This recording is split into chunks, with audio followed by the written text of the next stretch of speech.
स्वागत है आप सभी का आपके अपने चैनल लक्ष्य तक पर। तो चलिए यूबी टेट की क्लास का समय हो चुका है, सब लोग जुड़ जाएंगे। क्लास होगी आज की हमारी ईवीएस की। ईवीएस की इस क्लास में बहुत सारे महत्वपूर्ण प्रश्नों पर चर्चा की जाएगी। आप पूरी क्लास को जरूर देखेंगे, उसके बाद जरूर कमेंट करके बताएंगे कि आज की क्लास में आपके कितने प्रश्न सही हुए। तो चलिए ये रहा क्लास का पहला प्रश्न और इसमें पूछा जा रहा है कि निम्न में से कौन सा जीव अंडे देता है। गाय होगा, कुत्ता होगा, सांप होगा या बकरी होगा।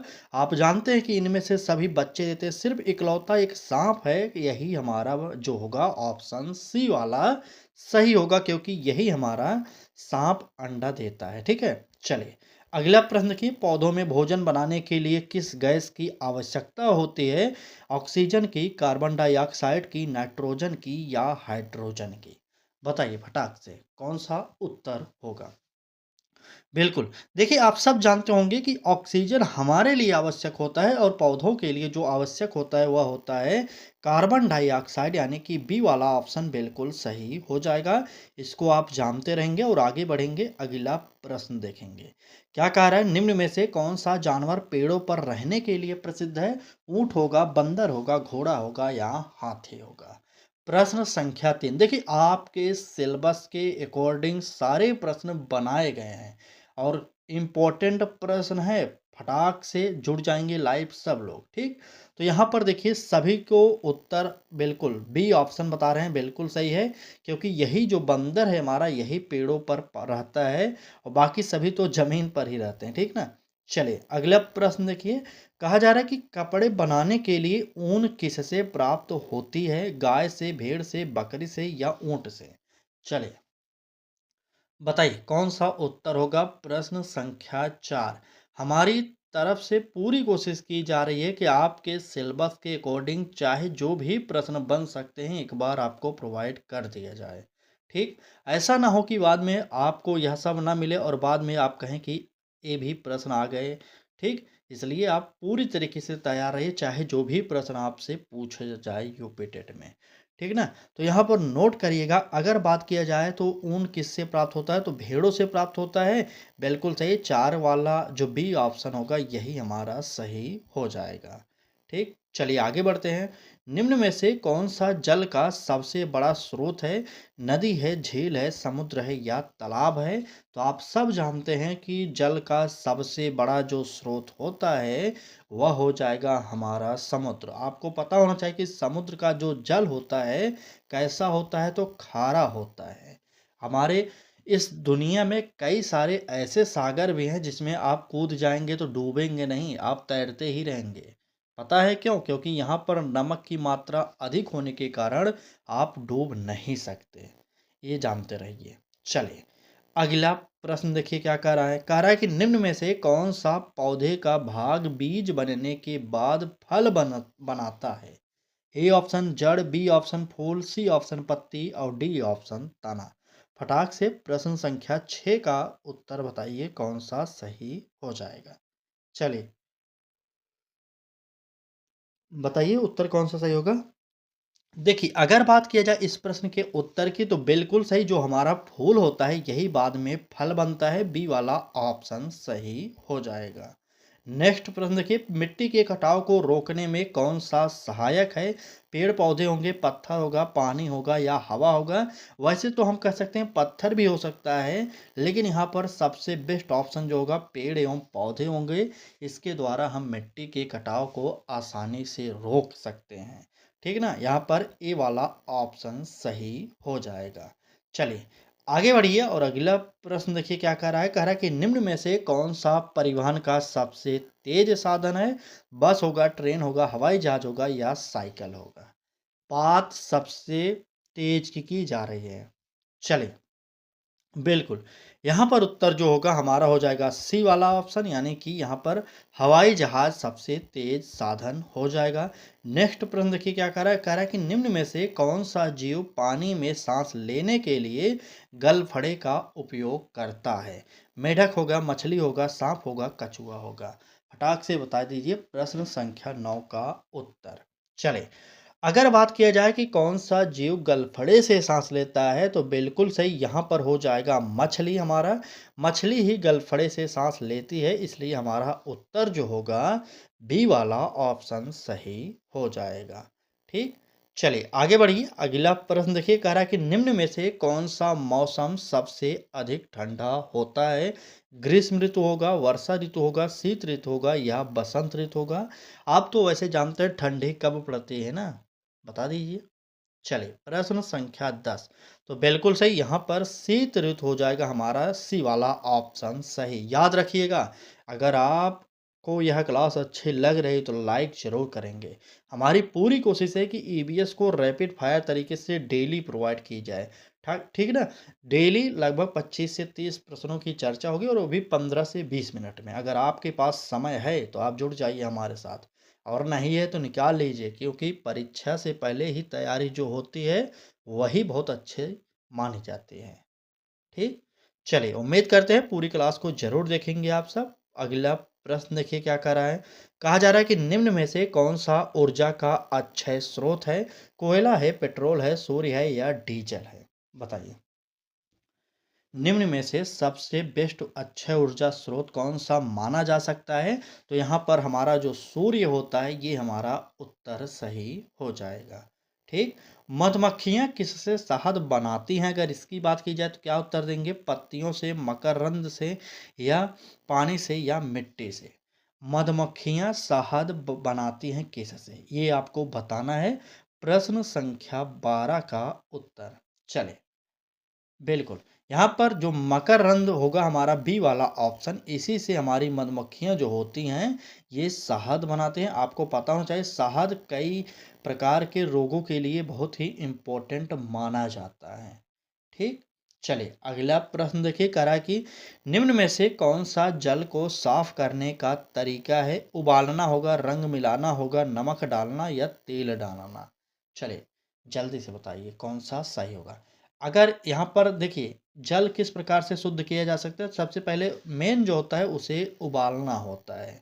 ठीक? ए वाला ऑप्शन सही हो जाएगा। अगर मान लीजिए आपके पास साधन नहीं है कि आप जल को उबाल कर शुद्ध कर सकते हैं, तो यकीन मानिए एक और उपाय है, जल में फिटकरी डाल दीजिए, आपका जल भी वैसे शुद्ध हो जाता है। ठीक? बिल्कुल।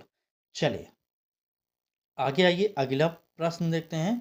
कह रहा है कि पौधों में पानी ऊपर तक पहुंचाने का मुख्य कार्य कौन करता है? जड़ करेगा, तना करेगा, पत्ती करेगा या फूल करेगा?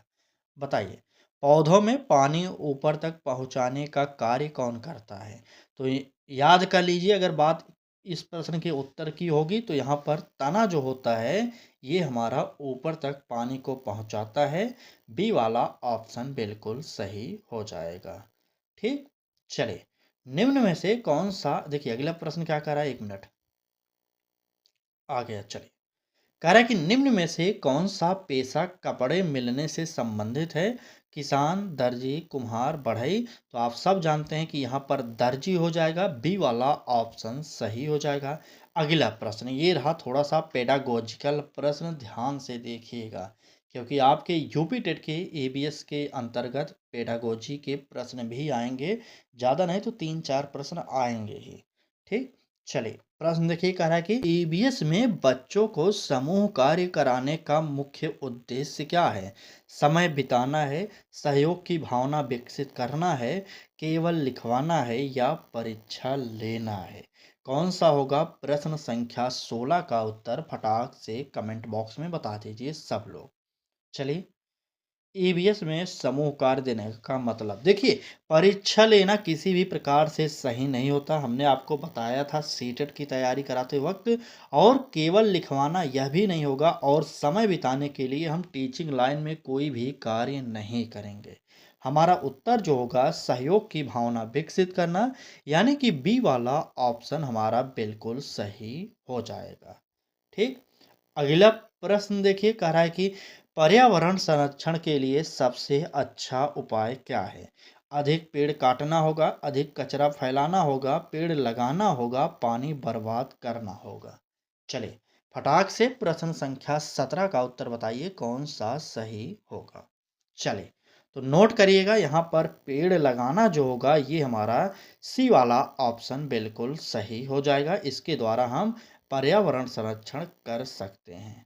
अगला प्रश्न देखिए, कह रहा है कि बच्चों को पर्यावरण के बारे में सिखाने का सबसे प्रभावी तरीका क्या है? ए ऑप्शन देखिए, कह रहा है कि केवल किताब पढ़ाना, बिल्कुल नहीं। कभी भी पर्यावरण की बात की जाए और सिर्फ वो किताब पढ़ाने की बात की जाए तो तुरंत इसे काट दीजिएगा। बी ऑप्शन कह रहा है कि गतिविधि और अनुभव से सीखना ये होगा।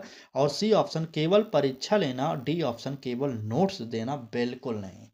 ए सी डी ये तीनों ऑप्शन गलत हो जाएंगे। हमारा जो उत्तर होगा वह हो जाएगा गतिविधि और अनुभव से सीखना, यानी कि बी वाला ऑप्शन बिल्कुल सही हो जाएगा। ठीक, चलिए अगला प्रश्न देखिए क्या करा है।